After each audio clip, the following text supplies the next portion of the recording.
Bonjour à toi. Alors, aujourd'hui, je fais une vidéo éclair. C'est une vidéo que je vais poster sur ma chaîne YouTube, puisque j'ai encore le droit à 3 avertissements avant que ça soit fermé. Donc, je me dis que, vu l'urgence de la situation, eh bien, je m'octroie cette possibilité d'avoir un avertissement. C'est comme les riches, hein, en fait, quand tu es riche, tu peux faire ce que tu veux, parce que finalement, tu peux payer les amendes pour le couvre-feu, tu peux payer les amendes pour le port du masque. Donc, ouais, ces lois, elles sont vraiment faites pour les riches, hein, pas pour les pauvres, hein, évidemment. Bon, j'ai pas eu vraiment le moral au top ces derniers temps. Je pense qu'il y a un effet de qu'est-ce qui se passe vraiment, qu'est-ce qui se passe pas avec Trump, est-ce qu'on nous fait miroiter, est-ce que c'est vrai ou pas finalement, où est-ce qu'on va aller, est-ce qu'il y aura un couvre-feu à 18 h ou pas en Belgique comme ils l'ont vite fait passer dans les médias. Donc ce bouleversement, je pense que c'est un peu normal qu'à un moment donné, on ait le moral dans les chaussettes. Voilà. Ça fait 3 4 jours que j'ai le moral dans les chaussettes. Et aujourd'hui, j'ai reçu un coup de téléphone d'urgence d'une de mes voisines qui a son frère dans un home pour personnes handicapées à plus de 80%. Et on demande donc que cette personne soit vaccinée lundi. Donc il y a vraiment une urgence. On savait que ça allait arriver, hein, parce qu'on en parle depuis longtemps quand même. Mais ici, ce qui est grave, c'est qu'on est en train de dire aux personnes que ces personnes qui sont fragiles et qui n'ont pas toutes leurs capacités cérébrales pour prendre des décisions, eh bien là, par hasard, comme par hasard, elles sont aptes. Donc si elles disent oui pour le vaccin, eh bien, elles seront vaccinées et que la famille n'a rien à dire. Et ce que je viens d'entendre aujourd'hui même aussi, vrai ou pas, que ça va se faire ou pas, j'en sais rien, mais je trouve ça quand même incroyable de l'avoir entendu le même jour que cet appel téléphonique, c'est que nos enfants, à partir de 12 ans, on leur donnerait aussi légalement la possibilité de choisir de faire un vaccin ou pas. Donc en gros, il n'y a plus de majorité hein, à ce moment-là pour ce genre de décision. Quand on sait que pour la sexualité on diminue aussi tout ça, ben, on comprend quand même beaucoup de choses hein, si on a envie de savoir. Parce que c'est toujours le problème. Est-ce qu'on a envie de comprendre les choses pour prendre ses responsabilités ou pas? Donc, pourquoi je te fais cette vidéo? Bah, c'est pas juste pour te faire peur, parce que comme je te l'ai dit dans mes vidéos sur trucs et astuces de coach, il y a deux grandes peurs différentes. Il y a des peurs qui sont irrationnelles et il y en a d'autres qui sont bien réelles et qui font partie de notre système de survie et qui sont là pour nous protéger, hein. Et donc, c'est quand on ne veut pas les entendre et qu'on est dans le déni que on vit plein de problèmes et qu'on n'écoute pas notre ventre, notre intuition, qui lui ne nous trompe jamais. C'est pour ça que les solutions sont en nous et qu'il n'y a que nous qui pouvons dire ce qui est juste pour nous pas, sauf bien sûr quand on est une personne handicapée, surtout handicapée mentale, ben, il faut savoir que ces personnes ne sont pas aptes à prendre des décisions. Et qu'en plus, ce sont des personnes qui vont se faire manipuler beaucoup plus facilement, puisqu'on peut avoir un oui très très simple avec un enfant ou une personne avec ce taux de handicap. Alors, dans cette vidéo, ce que je peux te proposer de faire, moi je ne suis pas juriste, je ne suis pas avocat. Donc, je pense que comme beaucoup de Français et de Belges, ben, on apprend qu'il y a un code de loi, on apprend qu'il y a une constitution, on apprend qu'il y a des changements à l'Europe au niveau de la constitution, on apprend qu'en France, on va ouvrir la constitution.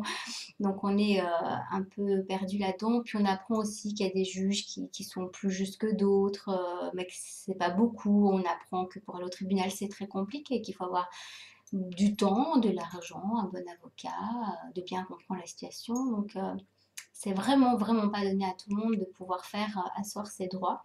Puis on apprend qu'à l'école, on nous apprend absolument pas nos droits au niveau juridique. Donc ça, c'est quand même incroyable. Et donc, ce qu'il y aurait moyen de faire, la première chose, c'est de manière physique, hein, c'est que si on veut absolument pas que les personnes qui sont sous notre protection soient vaccinées, c'est de les retirer du système, tout simplement, c'est-à-dire de prendre ses responsabilités et d'avoir confiance en la vie.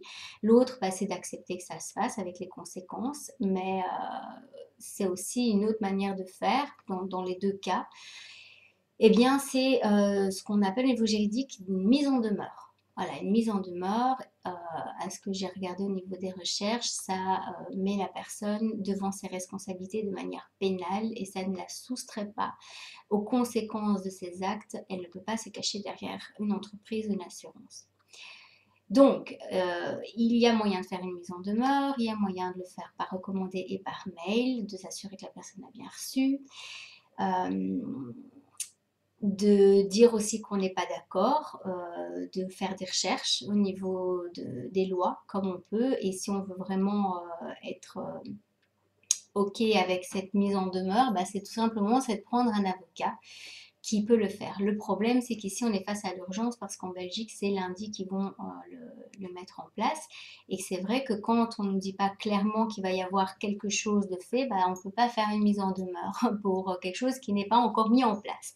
Donc, c'est très, très stratège de faire les choses à la dernière minute parce que ça prend les gens comme ça et que donc du coup dans la précipitation ben, on ne peut pas faire les choses de manière correcte mais je pense que le fait déjà de faire un recommandé, de dire non, d'aller voir les personnes, de leur dire qu'on les tient nous-mêmes de point de vue moral responsables pour ça, de demander quelles sont les personnes qui vont vacciner, de demander si elles savent qu'il y a du propylène glycol, j'espère que je ne me trompe pas.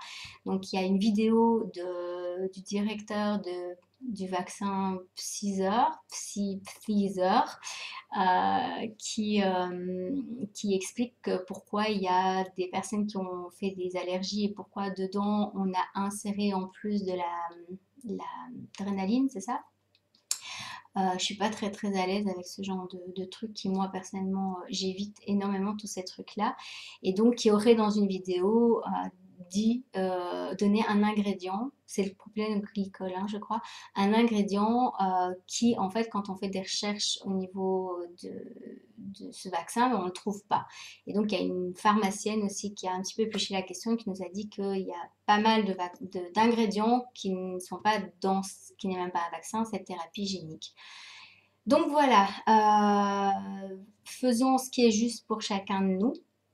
Mais restons quand même dans notre libre arbitre et puis surtout quand on veut sortir d'une emprise et qu'on n'accepte pas le chantage, ben, c'est d'accepter les conséquences qui vont avec et donc le problème qui va se passer c'est que les personnes qui éventuellement, comme les personnes âgées, ça s'est déjà fait, refuseraient de se faire vacciner dans ces genres d'établissements, eh bien ils sont tout simplement mis à l'isolement parce qu'ils sont du jour au lendemain, ils sont devenus dangereux pour les autres. Et donc, c'est une grave forme de chantage pour faire en sorte que la personne, finalement, vu qu'elle vit l'enfermement, eh bien, elle va se sentir obligée de le faire et c'est une pression qu'on met.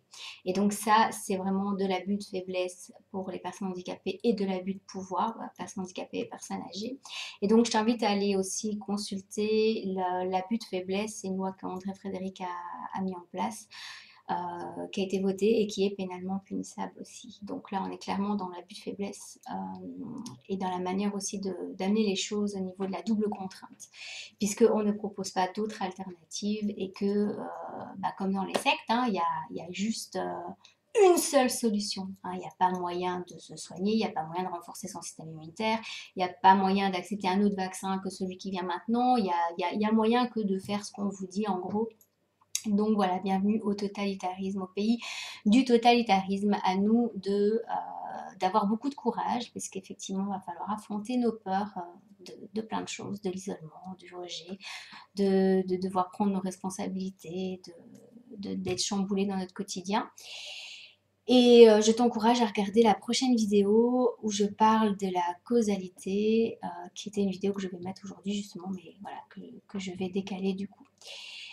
Eh bien, sur ce, prends soin de toi, puis essaye de faire comme moi, de voir les choses de manière positive pour avoir un meilleur moral. Mais à un moment donné aussi dans les émotions, bah, il faut les vivre. Et puis bah, quand on n'a pas le moral, on n'a pas le moral, c'est comme ça. Et bah, c'est comme la pluie, après la pluie vient le beau temps. Et donc continuons, attendons et prenons nos responsabilités, faisons nos recherches pour protéger les personnes plus fragiles et pour nous protéger nous-mêmes. Je te dis à tout bientôt. Ciao, ciao.